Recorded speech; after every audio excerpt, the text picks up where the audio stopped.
Welcome to Mondays at the Mill. I'm Jodi. And I'm Iz.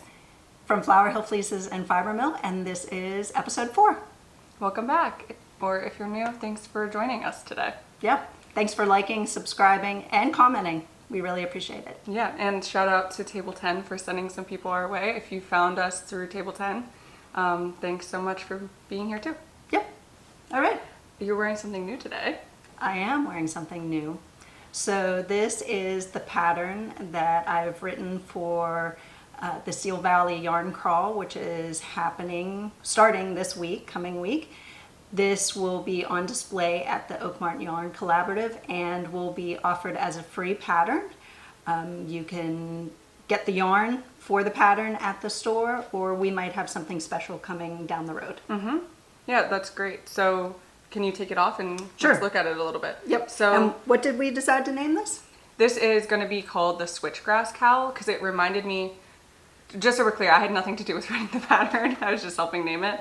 But it really reminded me of like how beautiful and lush the fields are right now in Western Pennsylvania and how they look really soft. And I like that there's sort of like these lines of nice, is this Surrey?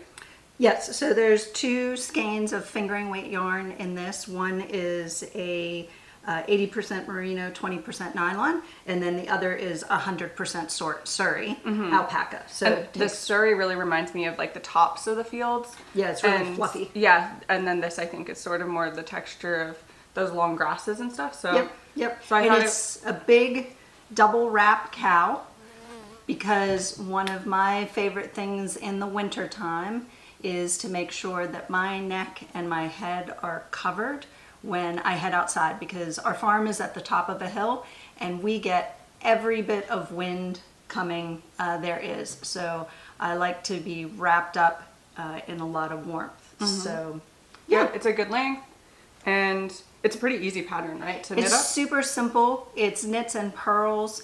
I would say the most challenging thing, but I will find a link to a YouTube video, is for the cast on, which is a provisional cast on.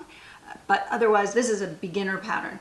Knits, purls, you're knitting back and forth, and then it's seamed at the end with a 3 needle bind off.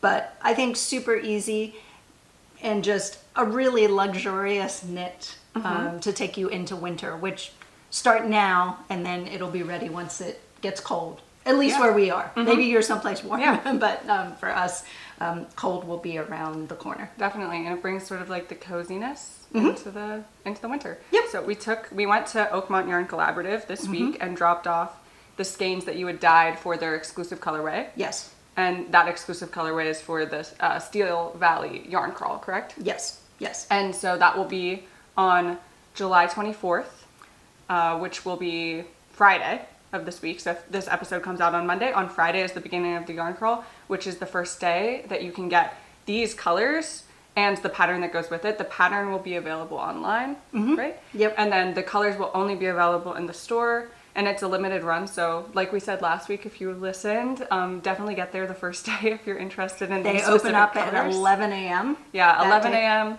in Oakmont. We'll have the details below too. And then the following week will be when we have our pop-up in the store, where you'll be able to see at least me in person and get to squish all of our other yarn. Yeah, but we took some footage in the store when we were dropping it off, so we'll cut to that now. So I'm here at Oakmont Yarn Collaborative dropping off the yarn for the Steel Valley Yarn Crawl, but I wanted to show you some yarns that I really love that they carry in the store here, and these are yarns that I would turn to use if I was knitting something. One of my favorites, and I have knit a lot of stuff out of this, is Scout by Kelborn Woolens. This is DK weight, and you get a lot of yardage on it, but it comes in beautiful colors. I mean, they have neutrals. This would be beautiful for color work, or even a single color. They're heathered. They have a lot of depth of color to them. So I think this is a really nice yarn, non-superwash. It has a really nice feel, and I think would make a beautiful heirloom piece. The other thing that I pulled from the shelf is Universal Yarns Fawning. It is 70% baby alpaca and extra fine merino wool. And this is luxurious. I mean, this is soft, soft, soft, but really also many beautiful colors. They come in these little donuts. And I think this would be a really nice yarn to pull off the shelves here too. So if you're looking for something and you're in the area, I think these are really two lovely choices that they carry here in the store. Here's a few selections of great yarns that we found at the Oakmont Yarn Collaborative when we went to drop off all the skeins that Jodi had dyed up. And Oakmont Yarn Collaborative is located in Oakmont, hence the name, which is a suburb of Pittsburgh, Pennsylvania.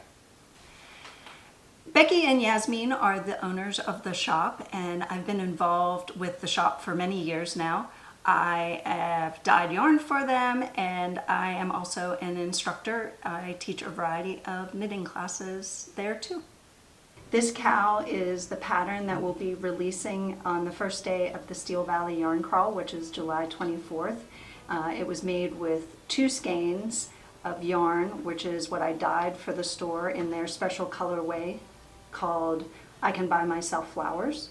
It's 1 skein of a fingering weight. This is 80% merino and 20% nylon, and 1 skein of Surrey alpaca.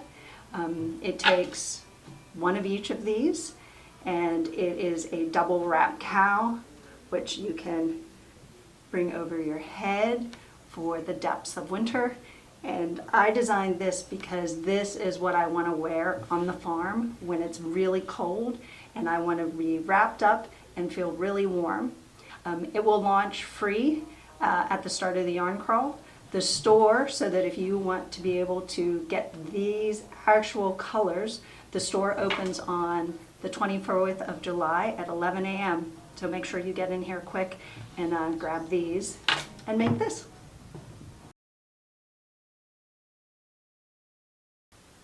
All right, let's show some of what we've been working on at the mill this week. Yep, you start. I think that Okay. you've got stuff on your side. All right, so the first is, we've definitely shown this before. I don't think it had been washed yet, but this is the lemon bar, and we're very excited about it. Yep. I think it turned out great. Yep, it's a really pretty bright yellow. Yeah, I And like it. I think that all the summer colorways are sort of going to be dessert themed. So Okay. the next one, you know that. I do know that. The next one is key lime pie, and we just made this yesterday, and I'm very excited about these two together. Yeah, Yeah, what do you think? I think they'll also pair really nicely with any of the Shetland colors we have Yes. coming too, Yeah. which you'll see in a second. Yeah, so can you bring in, we talked about the Shetland that we had spun last week, and it's all washed now and plumped up, and so we can kind of just show you everything that has been coming off the spinners. So this is Cocoa. This was our brown Shetland mixed with merino. And then these are our 2 versions of Bambi. I don't know how well you can see, but the black, I would say, is younger Bambi. And the kind of more charcoal is older Bambi. Yeah, and these are really pretty. Yeah, yeah. So, and I think the black would especially look great with either the yellow or the green. If you really want to go for a Pittsburgh themed piece of like an accessory, this is definitely would be great black and gold. But I honestly, I'm not personally a yellow person. Like I don't think it's my color, but it's beautiful. But I really love this green and the black, or the green and the charcoal. I think they're really lovely. But I also think the yellow and the brown would go together. Yeah. For like a 2 skein project. But Definitely. But yeah, whatever. I think they're all looking really nice together so far. I'm super excited about these bright colors. I think that they would go very well in like color work for fall too. Yeah. There's one more color that we're working on right now. We don't have it yet on the spinner, but we got it through the carder and the draw frames yesterday. Oh, yeah. And I'll insert a little footage if I can after we start working today on the actual yarn. Yeah. But here was some of that roving, and this color is going to be called Blackberry Pie. It has like a little bit of sort of a periwinkle blue in it. It has sort of a burgundy and some white, and it's all mixed together on the carder. And I just think this is going to be really beautiful heathered sort of yarn. And again, I think it'll look really good with some of these brighter colors. So we're giving some summer options. Yeah. Yeah, I'm excited about that color. Purple is one of my favorite It's colors. one that you could wear. Yeah. I don't know if you get like, so it's going to be kind of a heathered, I kind of have a purple sweatshirt on right now. It's hard to tell, but so if I take some footage, hopefully it'll be right here. And you can see that when it's spun up, it gets a little darker, but those little bits of lighter colors show through in the ply. It's definitely going to be heathered. It'll be, that color will be kind of sprinkling in through. And then kind of going off of that sort of color scheme, we have another few bags of roving that we made up this week. And this will just be roving. It won't be turned into yarn at all. So this is sort of exclusive for anybody who's a hand spinner. Yeah. And can you tell us about the makeup of it? So I don't remember. The base is Shetland. I don't remember which Shetland. I think it was Roxy maybe, or who's the other one what's her name? Roberta? Was it Roberta? Oh yes, it was Roberta. Roberta is kind of an ecru sheep, kind of creamy colored. But she was mixed with kind of a pale purple. And it was a teal actually. Was it teal? Yeah, it was a teal. Oh, okay. So it was teal. And then Isabel had the bright idea of adding some of this lavender pink sari silk to it. And I really don't think we're capturing it on the screen, but it is gorgeous. Isabel spun up a sample, which I think in terms of, this is a neutral, like it's a beautiful gray kind of, but those little tiny pops of that kind of lavender pink sari silk is really beautiful. So I think for any hand spinners out there, this will be a fun spin. I think spinning it was probably pretty easy. It was super easy to spin, especially after whatever I'd spun last week.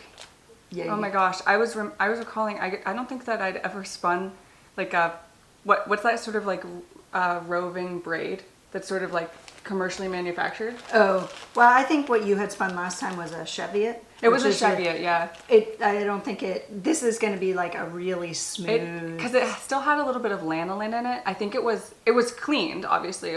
Went through the washer and everything like that. But it still had a little bit of that lanolin, which I think isn't great for our machines, but is great for a hand spinner. Because it didn't hurt my fingers at all. And I think I spun this about a sport weight. Yeah, I think it's about a sport weight. Yep. It went really fast, and it was very easy to kind of lead it along. And I think the other thing that I personally like better than a braid, this isn't, and everybody can like what they like in terms of hand spinning, but I'm realizing that what I like is when the roving comes off our machines, it's sort of the perfect amount for whatever you want to spin. Like if you weren't really drafting it at all, you could get it worsted. Yeah. So the way we are packaging it is that we're taking it from the carder into roving, and then it's going into bags. So it's like you're not going to have to separate this. You're going to be able to, straight from the bag, just automatically spin, as opposed to sometimes when you get a braid, which is much thicker roving, and then people separate. This is like a braid. Yeah. So you would want to separate that. This is almost, it's not as thin as what some people will refer to as pencil roving, but you will not split this. You will spin straight from the bag, and you will be ready to go. You won't have to prep anything. Can I just say one more thing about it though? Yeah. Is that I think the thing that's really nice about this is that it's the perfect consistency for our spinning machine. So it's also just like really light and fluffy, which means when you're sitting down, you're not really like having to fight any like toughness of it being dense or anything like that. It's really fluffy. And we did 2-ounce bags, which seems to be like the perfect amount to kind of continue to keep that fluffiness for whenever it gets to your hands. And I also spun it out of the bag to kind of see what that would be like. Yeah, because we don't want to over compress it into the bags. Yeah. So. And I did my best to make sure that it's all one long piece. So at most in these bags, there's going to be like one point at which there's another separate piece. But for the most part, you can just like put it below your feet, and then you just kind of keep going, and then you have a bunch of yarn. Yep. Yeah. Yep. Beautiful. Super lovely. Yeah. This nice is job. My favorite. We have a limited amount of this. I think we have 10 bags. So okay. Yeah, just so you guys know. But I don't know. I think hopefully we'll I'm excited about maybe carrying more roving. So if you are a hand spinner and you want roving, drop a comment below, let us know what you'd like to see, because it's kind of a creative thing to do. We like to do it, so. Yeah. And it's fun to figure out, we know what we like, but it's helpful to know maybe what you guys would like Yeah, to. because otherwise you're just going to get what I want to spin. Which is And I probably have no time to something like hand spin, so it will really be up to Isabel for making those judgments calls. So. I'm very much into like a natural, sort of a heathered yarn. Well, I think you want to spin colors that you would personally wear. Yes. You're not going to, I don't see you spinning this personally. No, definitely not. Beautiful, but I don't think this is something you're going to spin. So if that's something that you want, let us know, because otherwise you're going to get a lot of neutral tones. Yeah. But yeah, that was an exciting week in the mill. We got a lot done. Yeah. It was a lot of work. Yeah. And we had our second employee start this week. Yeah. So that is really helpful too. So our turnaround times and getting stuff done has really increased. So it's really great having two people, in addition to me, two people in the mill helping, because we can split levels, like we talked about, our washer and picker being downstairs, and then people can be on the second floor running those machines. And I don't feel like I'm constantly up and down the steps, although it's good for my steps. Yes. Speaking of which, I think it's been a nice sort of mixture of what people like to do, because your newest employee, aka my brother, Yes. he loves the picker. Yeah, And he's decided he loves the picker. that's our least favorite. At least that's my personal least favorite. It takes a long time, but and he seems to be happy, I guess, listening to podcasts or a book on tape or whatever. Right now, also, the basement is super cool. So it is really lovely to be down there, because it just, the temperature and everything, and so he can just do his thing. So right now, that's what he's decided to become an expert in, and that's great. Yeah. Well, I'm super appreciative of the extra help. Don't get me wrong. I like how it's wherever the two of you want to work, I'm thrilled. Yeah, it's working out very, very well, actually. Yeah. I just wanted to say a few more things, and definitely you hop in. So these colorways that we're doing right now, like I said, they're all going to be sort of dessert themed. We're going to have those yellows, and we're going to have some greens. We're going to have a few like purples and blues, and they're all going to be sort of summer related. And these will be at the Oakmont Yarn Collaborative for our pop-up. The pop-up dates July 31st through August 2nd, which is Friday, Saturday, Sunday. Friday and Saturday, 11 to 5, and I believe Sunday is 11 to 4. Right. So these colorways will be available there in person. We'd love to see you guys come to that event, get to like actually touch the yarn and meet us and pick out exactly what you want. So we'll have all the yarn there. And then sometimes in August, I'd recommend anyone who's interested in these colorways that you get on the newsletter, because at some point in August, we're going to put these colorways on the website. Right. And that will be the only time that these are on the website. Correct. So if you want to get your hands on any of this yarn, you're not local, we definitely want to make it available to you, but I would recommend get on the newsletter, because it will be the only time that these are available on the website. Yep. And then we'll announce exactly that day sure. and time, so you know exactly when they're going to find their way to the website. And we'll make sure we update on the YouTube as well. Sure. But then the last time that these summer colorways will be available is at Stitchburg in the end of August. August, I believe 21st, 22nd, and 23rd. And we've been putting that information in the notes below. And I recommend you going to their website so you know exactly where it's located. It's in Cranberry, PA, which again is a kind of suburb of Pittsburgh. But it's a much bigger event. There's classes being offered. So if you're interested in kind of a whole full experience of not just seeing vendors, but maybe taking some classes, head to their website, because those classes have been open for a while. But we will be there 3 days. And these colors, that will be the last time you will see these summer colors is at Stitchburg.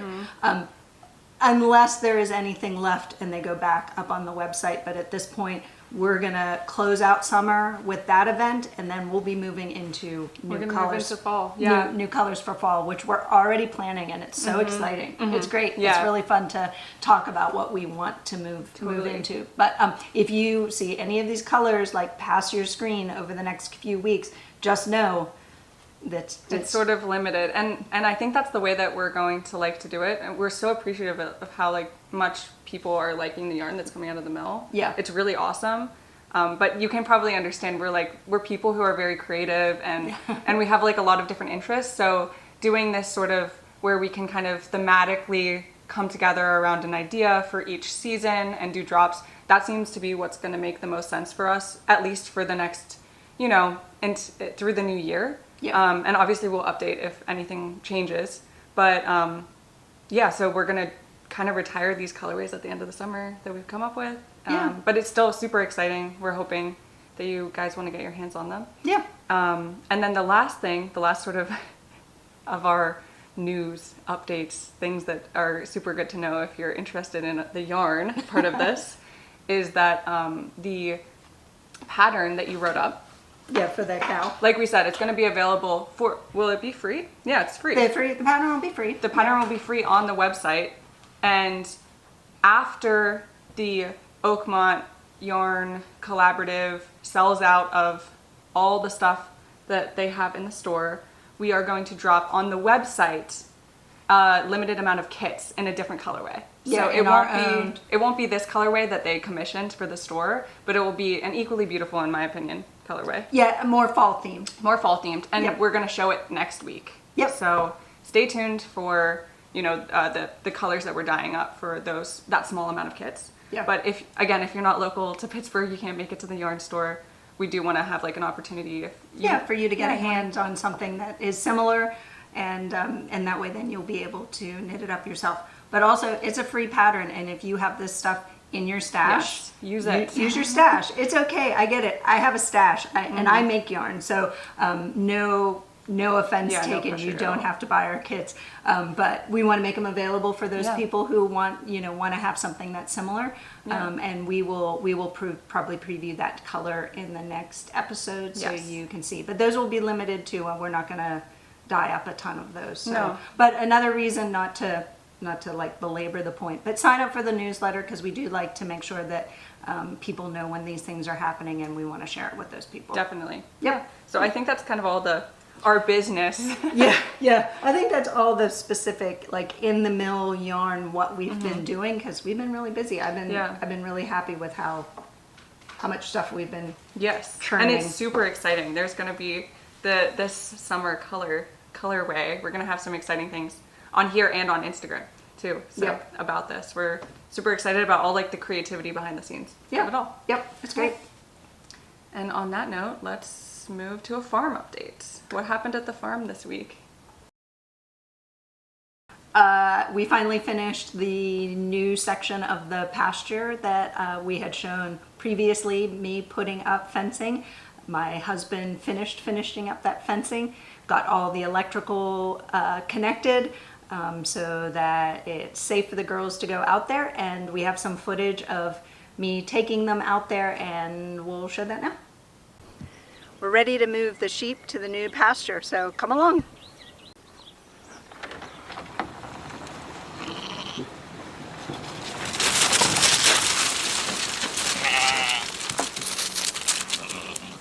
All right, come on girls, follow me.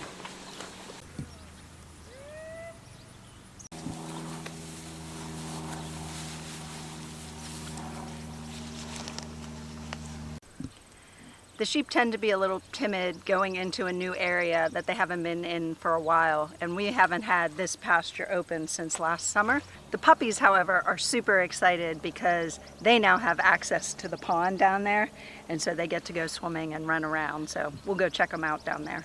The pond is really high right now because we've had so much rain, which is perfect for these guys if they want to go swimming, which is Bear's favorite thing to do, right?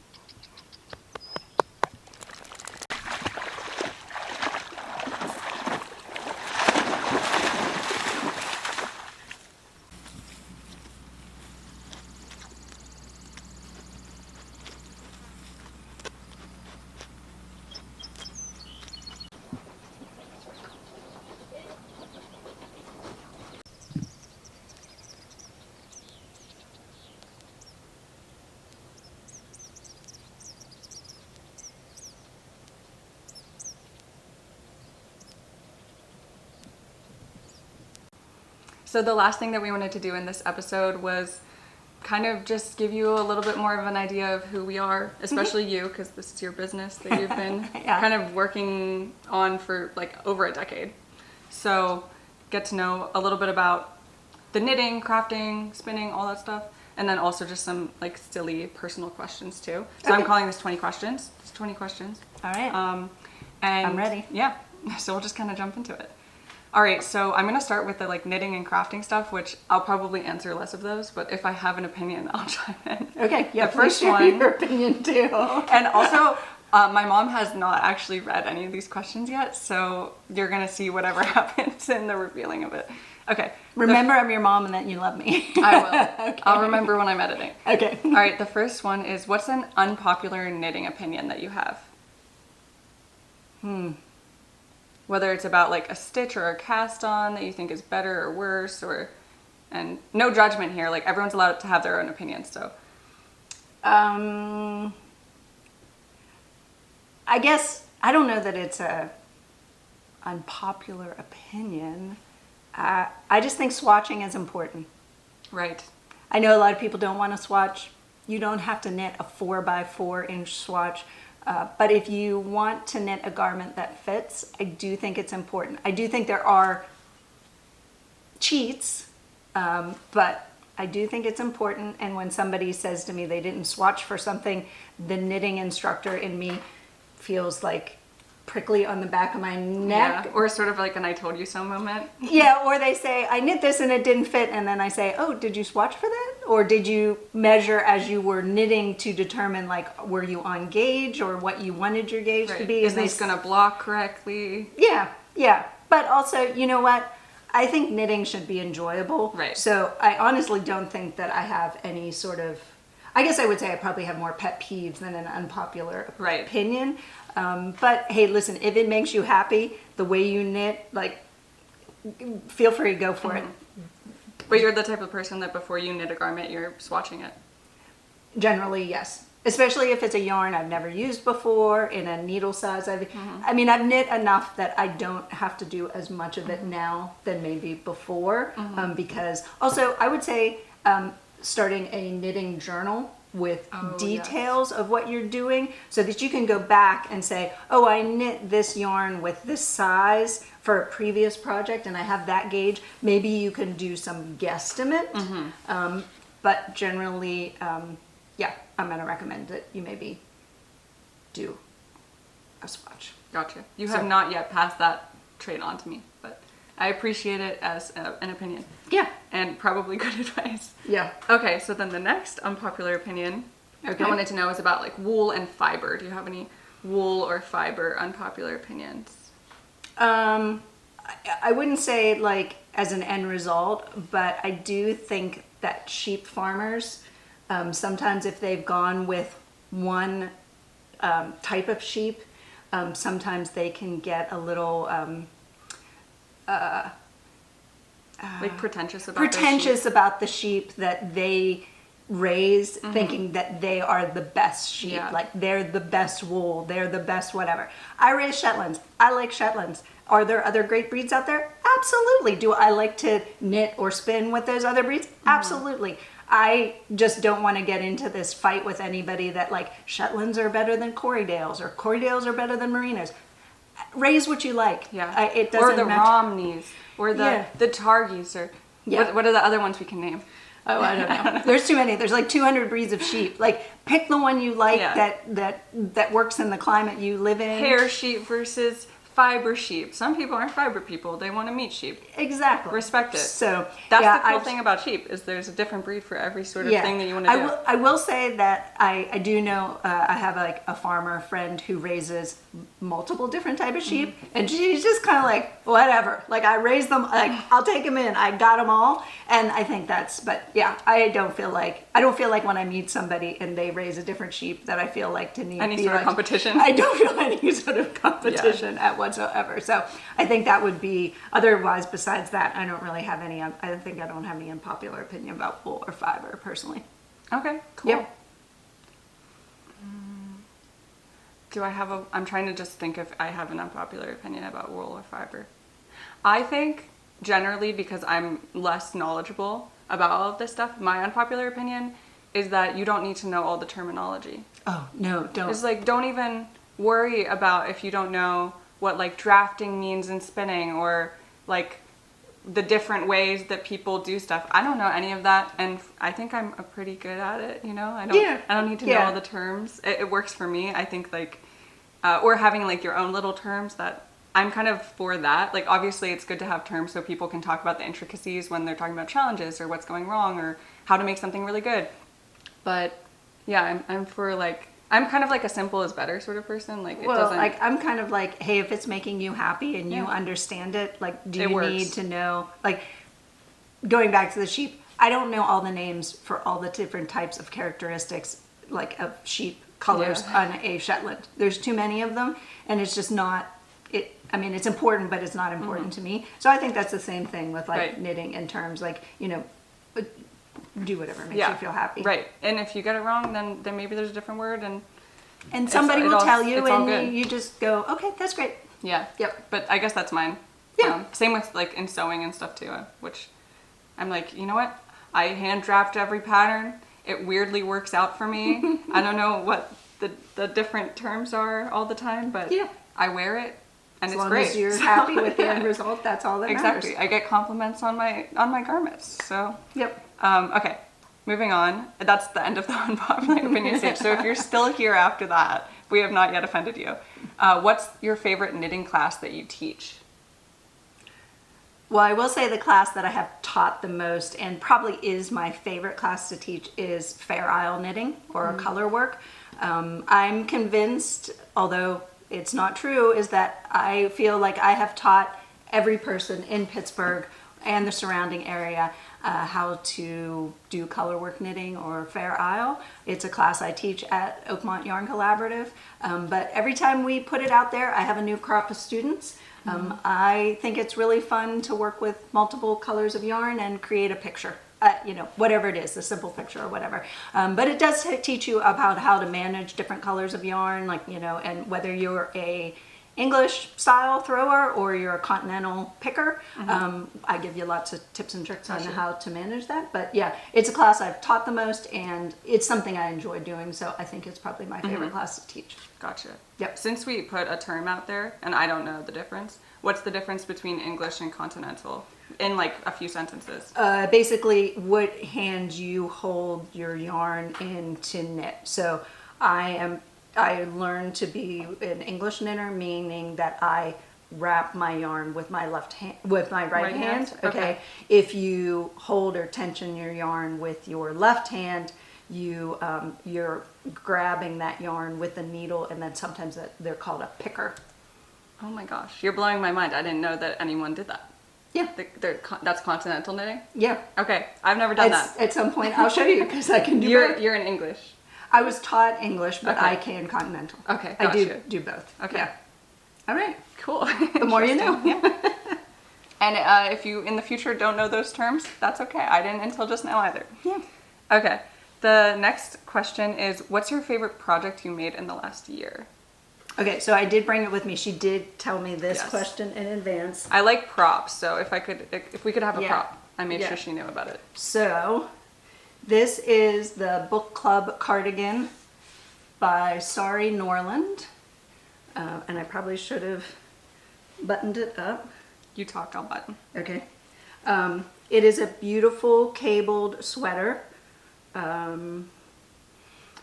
mean, it's just cozy and lovely. It's so fluffy. Like, obviously you can't feel it through the screen. Yep. But this is just super awesome. It's super warm. Look at that. I mean, it's just, it did take me a while, but it was a really enjoyable knit. I really love this. So I would say this is probably the last full garment I have knit. I don't think I've seen this yet. It's such an heirloom. Like, you could wear this and pass it down. So can I tell you something funny about this pattern? When my husband and I got married, we went to Bermuda on our honeymoon. And when we went there, we bought cabled sweaters. It was a popular thing in the early 90s to buy in Bermuda. Maybe you still can, I don't know. But we came home both with these wool sweaters, which is funny, like, Yeah. because we were there kind of when it was warm. But I found it recently, and literally on mine that I got, which is a cardigan, has the kind of same kind of cable pattern. So I kind of really literally re-knit the kind of same sweater. But I love this sweater. Yeah. I'm guessing, whose wool is this? That is fisherman's wool Okay. by, We'll find it. yeah, it's a wool It's you really nice. can get. It smells like a sheep. That's Yeah. why I was wondering. yeah, it's Lion brand fisherman okay. wool. This sweater cost me very little to knit. Yeah. It's a very economical, but it's 100% wool. It's Yeah. a woolly wool. Some people would say it's a little itchy, but to me, I'm wearing this in the wintertime. It doesn't bother me, and I've got something Yeah. on underneath. And I think it's fluffy too, so I can imagine. I don't really like, I get itchy easily. Yeah. But I can even see like I would be perfectly comfortable in it. Yeah. Yeah. Yep. Nice. Yep. So that was my favorite. I don't remember what the question was, but there you Oh, go. your favorite project you made in the last year? Yep. Okay, so then I guess sub question would be, so for that, did you take a class? I did. Yeah. Okay, so was that your favorite class in the last year too? Oh, maybe not, but it was a great class. And should I? You Yeah, want me to go for talk? So, a couple years ago, I found an online knitting instructor. Her name is Allison Dykeisen, and Allison, if I just butchered your last name, I apologize. She teaches online classes. You can take them, they're Zoom classes. You can be part of a class, which the class is live, or you can also choose after a certain point, she will offer that class as a recording only, where you just get the recording, you're not live in the class. But as a knitter who wanted to find a community of people who were knitting sweaters, it was a great connection, and she is an awesome teacher. She creates the most enjoyable classroom setting, and her knowledge is incredible. And she knits everything before she teaches it, so she figures out if there are mistakes in the pattern or things that would be helpful, or like what you actually really need to swatch for. Like, do you need to make a ton of swatches, or can you do this one thing that will really tell you what you need to know? I've learned so much from her that I have turned around into helping me become a better instructor, which I really appreciate. But it's fun to work on a project with a bunch of other people. And since I'm kind of in the middle of nowhere, it really gives me an opportunity to connect with other people. She also has, not only to that, she has, there's a community called the Laura Allison Party, and it's a community of knitters where people who take their classes, Laura offers classes also, where people from those classes can kind of come together. But there's also just general like other stuff going on. Like this fall, they're starting a book club. They have knit nights, which are on Zoom. Like once a week, there's a knit night or a knit day where people can interact. They provide so much other information, and we'll put information about them in below. The other thing I will just note is that Allison and I have a couple collaborations coming out in the future, so kind of stay tuned. So I'm excited to do some stuff with her with some pattern classes she's releasing. Yeah, and you've taken many classes with her, right? Oh, I've taken so many classes. So I'm guessing with your her. favorite class is with her. It's just not that Yeah, specific, there's right? totally, yeah. Well, I mean, this was like a big cabled sweater was kind of my white whale for a Right. while. Like I really wanted to knit a cabled sweater, but it was nice to have somebody kind of holding your hand. Like she's not teaching you how to knit, but she's teaching you how to knit a pattern. But she figures out all of the nuances of that pattern first, which is really nice, because then basically she's giving you so much knowledge that Right. you don't have to figure out yourself. Yeah, that makes sense. Yeah. Super nice. Yeah, it's awesome. Okay, so the next question. All right, so as a knitting instructor, what would your advice be for beginner knitters that are kind of ready to cast on a more intermediate project, or like really kind of want to push themselves a little bit, but are kind of nervous, do you have any advice or Jump project in. ideas? Just Okay. jump. A project idea? So I think if you are a beginner knitter, so when I was teaching beginner knitting, I immediately got people knitting in the round, because my goal as like a knitting instructor and just for me is I want to get everybody to knitting sweaters. Like I want everybody to knit a sweater, whether you knit another one. That's just basically my goal. So when I teach beginner knitting, I teach people to knit in the round, because then once you knit in the round, you can knit a hat, you can knit a cowl, and you can kind of go from there. Yeah, our midden, the midden pattern? Yeah. That's in the round, right? Yep, exactly. So I think that's a good thing to kind of like, so if you've learned to knit flat, learn to knit in the round, because then that's like the next big jump. In terms of like, I know when I was a kid, like you'd knit a scarf, like back and forth, back and forth. I do think that there's a lot of other fun scarf patterns you can do that are not just like you're increasing and decreasing, you're kind of changing a shape. You know, I think probably your best resource is, if you want to jump to the next level, is look at if you have a yarn store close to you and see if they offer a class, because then you're going to get hands-on experience right there. Or if you don't have someone local but you feel like you can knit and purl and knit in the round, take a class with Allison. She has a lot. She also has a knitting library where you can just buy a single class to take, and it's all recorded. So you could jump into doing your first sweater. But generally, like the one thing I really love about knitting versus sewing, I know you like are a seamstress, like you like to sew, is that you can take it apart. Like if you screw up, like you haven't cut anything, like you haven't cut a piece of fabric. So cast on that sweater, try it out. I mean, worst comes to worst, I think I talked in the previous episode about a baby sweater. Cast on a baby sweater. It'll teach you construction. You're going to just make a little mini version of that sweater. But I kind of just think that you just kind of have to be a little fearless and just jump in. Yeah. Yeah. I also think you're probably on YouTube right now. I think YouTube is such a great resource. Yeah, and there are many patterns out there where people have gone on to, like, you know, it's like they will show you step by step every part of the process. And I think there's probably a ton of resources out there. Just go start searching. Yeah, people probably know that, but I just wanted to add that too. Yeah, no, that's right. That's like the most obvious tip. Yep. All right, so that kind of jumps into also, I think one of the cool things about being a creative person is that it has the possibility of community, but also we creative people often isolate themselves. So my question for you is, you know, if you're new here, my mom has kind of been building this business for 10 years before it even launched in the way that you're seeing it now. And a lot of that was kind of trying to build a community. So really quickly, if you can you just give a few tips about building community, whether it be a knitting community or a fiber community or maybe a farming community? What are a few places that you've been able to find and meet people in person and online? Obviously, these classes, that's one example. Right. But so online would be an online class like community, like the Laura Allison Party. Definitely, that's an online community, and that is very accessible for people to get to, especially if you aren't close to anything.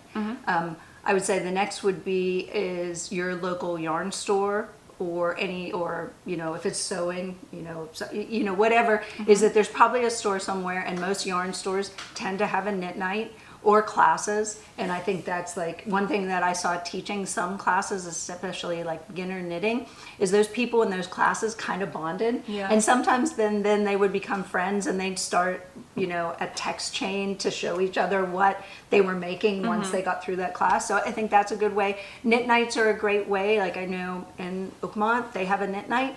And you have a knit night with a few friends, with right? a few friends, Still. But it's just like you start to meet people, and I think then, like any other kind of way of making friends, you kind of have to put yourself out there and maybe say, let's go meet somewhere at a coffee shop and knit, or you know, I'm gonna go to the store and knit. You know, you kind of invite people.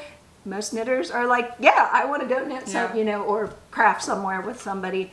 The farming, I would say, is a little harder, but typically like that's getting yourself involved in an organization. Like, so we are part of the North American Shetland Sheep Breeders. So that's a community of other Shetland sheep breeders that I know that I could reach out to if we were having a specific problem, or the organization itself has helpful stuff. I feel like you've met people also through going to festivals. So whether Yes. it's a fiber festival, and then if you're at a fiber festival, not everyone has sheep, obviously. Some people are buying commercial yarns and dyeing them. Some people are doing like other sorts of products, but there is like an amount of people that have sheep and are interested in selling their own yarn. Right. And you did meet a few farmers Yeah. through that. Yes, Yeah. I have. Yeah. And so oftentimes if you go to a fiber festival where they have actual sheep there, if you're interested in getting into sheep farming, an event like that, or if your state has, like, we have the PA Farm Show in January, February sometime. If you went to that, there are people there with sheep. I mean, there are people there with lots of animals, but you could find actual sheep farmers there. You could talk about, you know, the aspects of their sheep and why they're great or whatever. There's also the PA Sheep and Wool Growers Association, which is an organization here in the state. Other states have their own associations. You can reach out to them. They usually have resources and can teach you about, like, so depending on like what level of farming you want to get into, like if you want to get into meat sheep or you want to get into wool sheep, there are plenty of people out there who have an opinion and are willing to share it, basically. But those ones are a little bit more like you really have to focus and go like with, like, you know. But I've had people reach out to me who've said, I'm interested in getting into sheep. What can you share? And basically what I shared right now is what I share with them. And I can tell them a little bit more about Shetlands, but Shetlands might not be the right fit for them. Yeah. So I tell them other organizations. And then the last is fiber. And the two things that I'm thinking about are, one, you're in a guild. You're in a weavers guild. Yeah, Spinners and Weavers Guild that I joined. Now, I wouldn't say they're prolific, so that might be a little bit more challenging But some to communities find. might Some have them. communities might have them. There's knitting guilds. I know that too, so that's another opportunity if you're looking for knitting. But yeah, so I'm part of the Spinning and Weavers Guild, and we offer classes through the guild. We have monthly meetings. We have an opportunity to work with people in the guild who have way more experience than I do. I'm a very novice weaver, and we have some weavers in the guild that are spectacular, and most of those people are there because they love what they're doing and they want to share it. So I think that's an opportunity for another community if you're looking for like fiber and weaving. And not to get into it, but I think two things that have happened out of the guild that are pretty cool is that you've been on multiple sheep to shawl teams. Yes.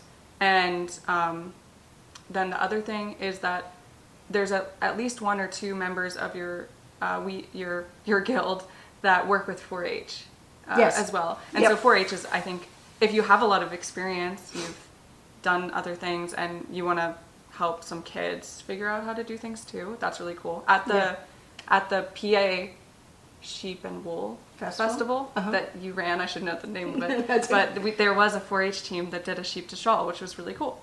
Yeah, So- it was great. Yeah, so we do have a team here somewhat locally to us. Not all 4-H's have a fiber related team. But without even, as adults, without having a guild or anything, you can put together fleece to shawl teams for certain events. So that would also be a really fun thing. Like maybe maybe you guys, you have a friend group and you don't all have the same interest, but like a few people like to spin, a few people like to weave. Someone has a sheep, you know, like you could make a team. And that was kind of crazy. That's crazy to watch because they weave an entire shawl in like 2.5 hours. Yeah, 2.5, 3. I forget what the official, like The if you're going to rules. go to comp. So I've done it. We won't get into it this Okay. time. We'll All talk right. about it another time. Another 'cause time. It will take a very long time. Okay. But it's a very cool thing. We'll talk about it another time. All right. These are two quick questions. So the first one is, what's your favorite color that we've made in the mill so far? It can be any of the colors. There was a color that was kind of a rusty red that looks exactly like the color of the building. Probably actually the color of the overalls I'm wearing today. Our building is a metal building that is like a brick red color. And it was by accident. I just kind of threw some colors together and I was like, oh my gosh, I made the color of the building. Cool. Yep. And I think mine is, we didn't make it into yarn, but I did. And it's this color because I just really like a gray with some interest. Yeah. So Great. Yep. All right, and then very quickly, please don't go into the details in this episode. Okay. But for anyone wondering, how long did it take for your mill to get up and running? You mean from the time we ordered the equipment? From the time you had the idea to the time that you started producing yarn? 2 years. Okay. Yep. So there was 1 year of Belfast, we have Belfast equipment, of Belfast building the equipment? Yes. And then it was, basically, it took us over a year to build the building. Right. But from start to finish, about 2 years. Yeah. Okay. Yeah. I just think it's good to know that type of thing. Yeah. And yeah. It's not a quick decision. It's not a quick decision. It's Yeah. You know what? Also, once you move these pieces of equipment, you don't want to move them again. So. Oh, okay. All right. If you heard that, we got a phone call. We won't Yeah. answer it right now. Sorry. I think we'll go into more of these things in other episodes. I just wanted to do it quick, and now it's not so quick, but that's okay. Now we're just gonna like rapid fire some personal questions, and Okay. I'll see if I have answers for them too. You're notoriously someone who loves kitchen gadgets. I am my father's daughter. He loved a kitchen gadget. Yes. What's a kitchen gadget that you swear by has actually changed your life? We have like this mini Breville oven. It's not a toaster oven, but it does everything, but it's mini.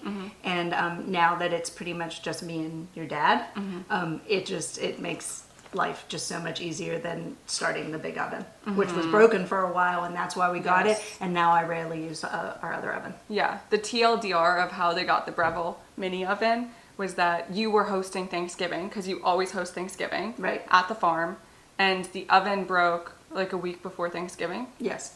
And so there needed to be a way to, and instead of being like, hey, someone else can host, instead you were like, no, we're going to get this Breville toaster oven thing. Yes. And then it ended up being great, and so now you use it a lot. Yeah. And so the oven is now fixed, but you mostly use the toaster Yeah, oven. so like, like Sex in the City, where she like kept everything Right. in her. So I keep like pans and everything in the oven, the actual oven, but we very rarely Rarely use use it. it. I use this little one. Yep. Yeah. Best thing ever. It's really good. Yep. Okay.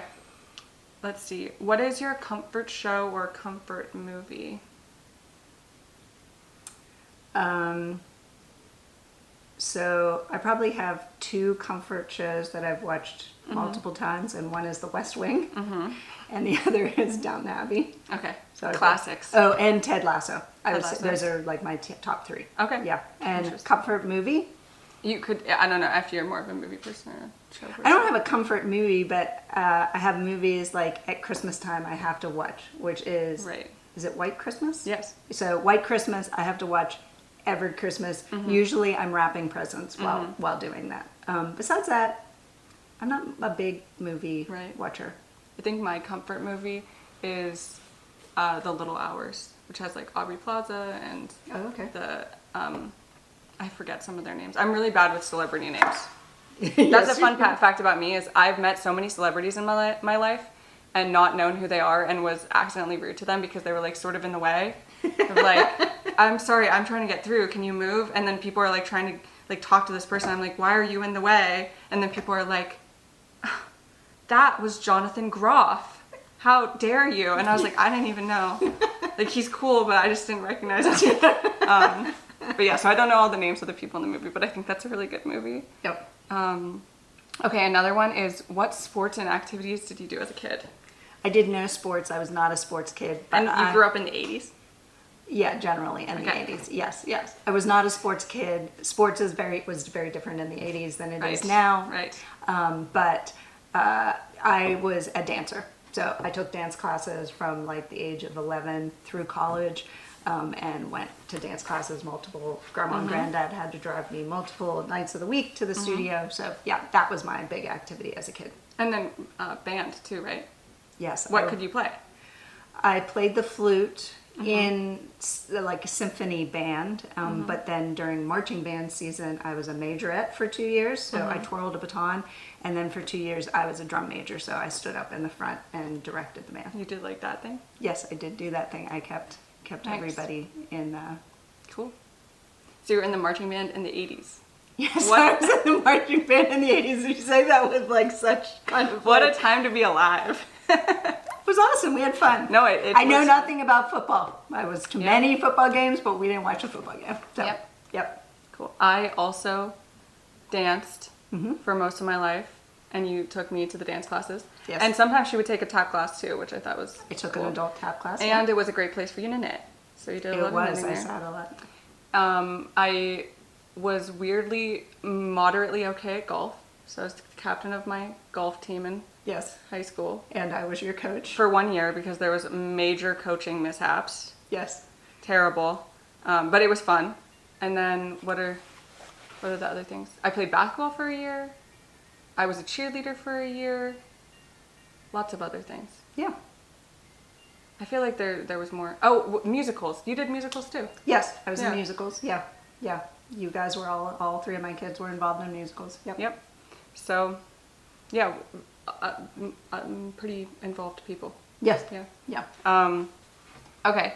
And then speaking on that, I did want to ask, so when I was growing up, my mom was always involved in the activities. So like Girl Scouts, musicals, lots of different things she would be involved with. The golf coach for a year, even though you don't really golf. You know, basically you were just a person to be there. Yes, I was for a the warm team. body.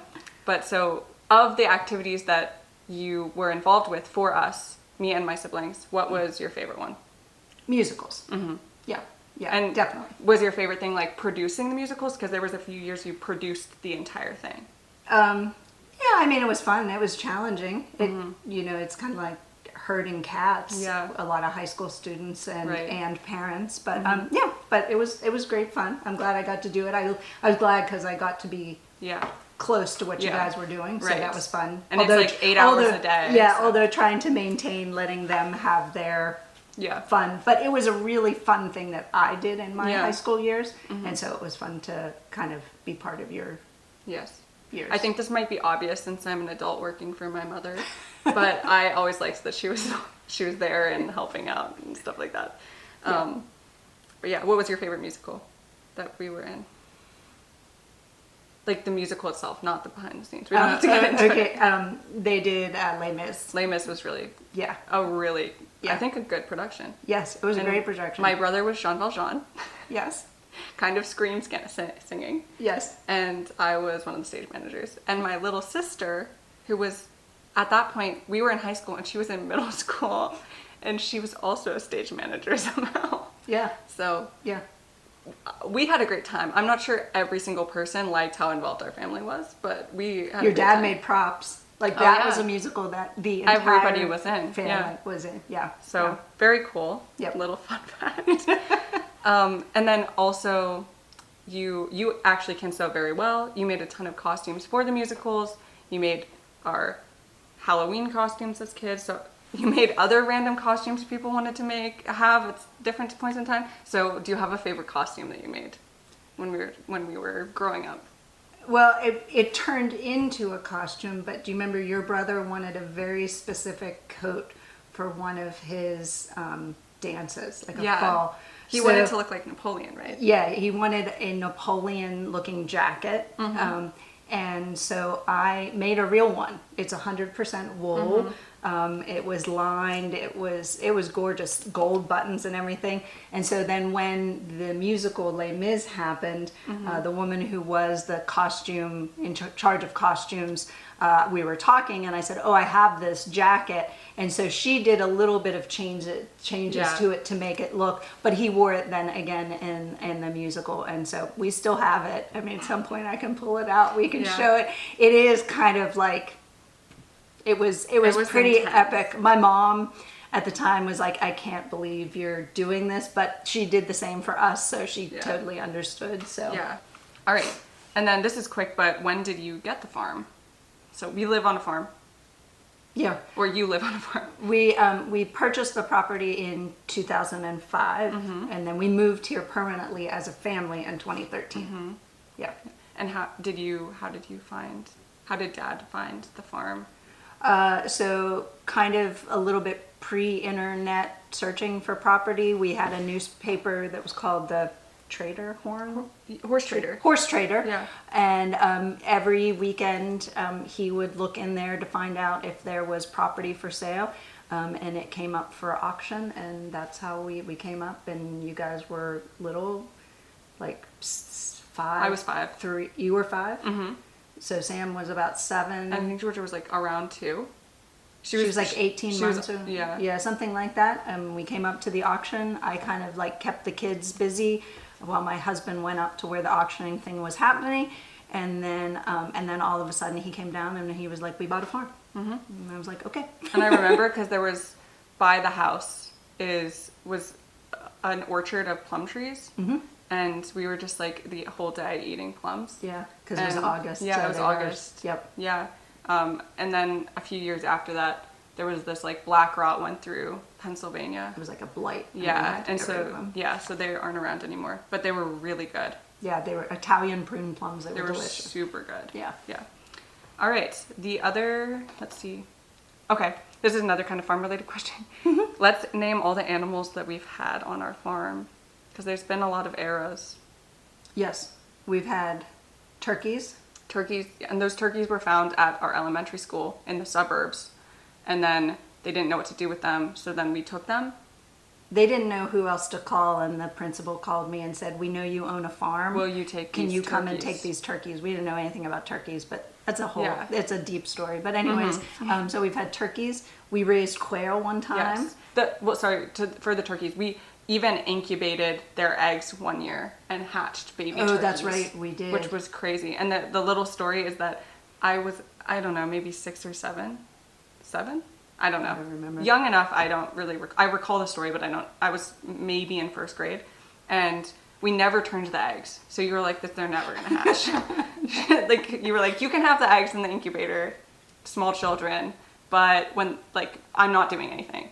Yeah, I'm not very, responsible. Like, you guys can try this. And then they were very hardy creatures because we never ever turned the eggs in the incubator, which you're supposed to do, and yet they hatched. I'm shocked. And I remember them peeking out of their eggs, and they were so cute. So I took one upstairs, which again you shouldn't do. They need to be like under light. I took one upstairs and I put it under my pillow. And then you were freaking out because you were like, there was 7 turkeys, and now there's only 6 turkeys.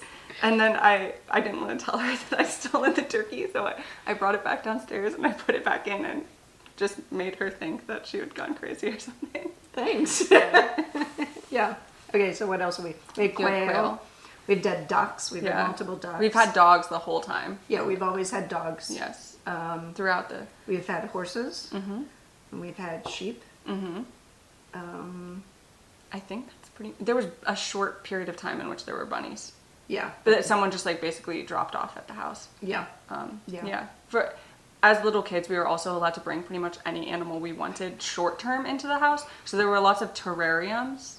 Yeah, we had a snake. Yes. We've had... Like so many salamanders and newts and stuff. Yeah, yeah. We've had fish. Mm-hmm. Like fish in a fish tank. Yeah. Yeah.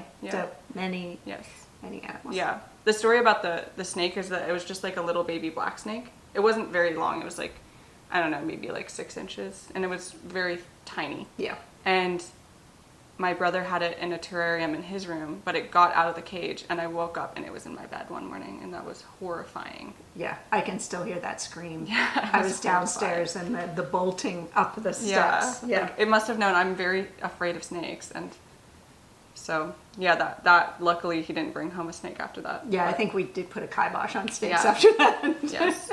Yeah. But yeah, that definitely a fun thing growing up. Yep. Basically any animal you wanted to have or bring in to the we've house. had cats. We have cats. Oh, right, of course. Yeah, sorry, yes. we've had cats too. So, yeah, lots of animals. Yep. All right, and then, oh, this is fun. Who's your favorite Peloton instructor? Oh, my favorite Peloton instructor. Oh, that's hard. Dennis Morton. Oh, okay. Yeah. Nice. All right. And then what's your favorite trait that you passed on to me? I hope that because you're creative, that I gave you. I like to let the kids like make stuff. Like we provided them with lots of materials to try stuff, and even just going outside and running around and building stuff. And I think it brings me a lot of joy that all 3 of you are really creative people. Yeah. Awesome. Yeah. I forgot one question, but what did you study in college? I think it's fun to see how widely different people's careers end up being. I was a history major, social history. Yeah. Another fun fact is we both went to the same school. Yes. So, Yep. nice. Yeah. Lots of our family has gone to the same school. Yeah. Yeah. All right, so those Awesome. were our 20 questions. If you made it through, thanks for listening. Yeah. Thanks for listening. I don't Now, know how that's going to turn out. maybe you know a little bit more about me and you, which is good. Yeah. Great. All right, well, thank you for spending your Monday with us. Yep. Yeah. Don't forget to like, subscribe. Please leave a comment. I'm really enjoying answering your comments. And then don't forget to sign up for the newsletter. And you can find us on Instagram and Facebook. Great. See you next week. Bye-bye.